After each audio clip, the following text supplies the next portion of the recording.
ಸ್ನೇಹಿತರಿಗೆ ಈ ಮಾತನ್ನ ಹೇಳ್ತಾನೆ. ನಂಬೋಕೆ ಆಗಲ್ಲ ಅವರು ಅವನ ಹೇಳಿದ ಮಾತನ್ನ.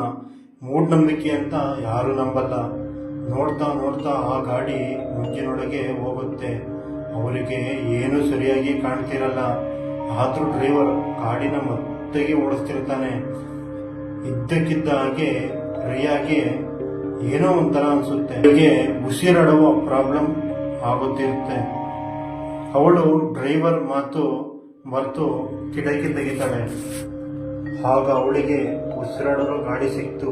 ಆದ್ರೆ ಮಂಜೆಲ್ಲ ಗಾಡಿ ಒಳಗೆ. ನೋಡಿದ್ರೆ ಅವಳಿಗೆ ನಂಬೋಕೆ ಆಗ್ತಿಲ್ಲ. ಗಾಡಿ ಒಳಗೆ ಯಾರೂ ಇರಲಿಲ್ಲ. ರಿಯಾ ಒಬ್ಳು ಇನ್ಯಾರೂ ಕಾಣ್ತಾ ಇರಲಿಲ್ಲ. ಅವಳು ಭಯ ಪಡ್ಕೊಂಡಿರ್ತಾಳೆ. ಡ್ರೈವರ್ ಕೂಡ ಕಾಣ್ತಾ ಇಲ್ಲ. ಆದ್ರೆ ಗಾಡಿ ಮಾತ್ರ ರೋಡ್ ಮೇಲೆ ಹೋಗ್ತಿತ್ತು. ಅವಳು ಅಲ್ಲಿಂದ ಹೋಗಕ್ಕೆ ಗಾಡಿಯಿಂದ ಇಳಿಯದ ಅನ್ಕೊಂಡಿರ್ತಾರೆ. ಆದ್ರೆ ಕಾರ್ ಲಾಕ್ ಆಗಿರುತ್ತೆ. ಎಷ್ಟು ಟ್ರೈ ಮಾಡಿದ್ರು ಕಾರ್ ಲಾಕ್ ಓಪನ್ ಆಗ್ತಿರಲ್ಲ. ಅವಳ ಜೋರಾಗಿ ಗಾಡಿಯಲ್ಲಿ ಕಿರುಚಾಡಲು ಸ್ಟಾರ್ಟ್ ಮಾಡ್ತಾಳೆ. ಸ್ವಲ್ಪ ಹೊತ್ತಲ್ಲಿ ಗಾಡಿ ಸ್ಲೋ ಆಗಿ ನಿಲ್ಲಿಸಿ ಲಾಕ್ ತಾನಾಗಿ ಓಪನ್ ಆಗುತ್ತೆ.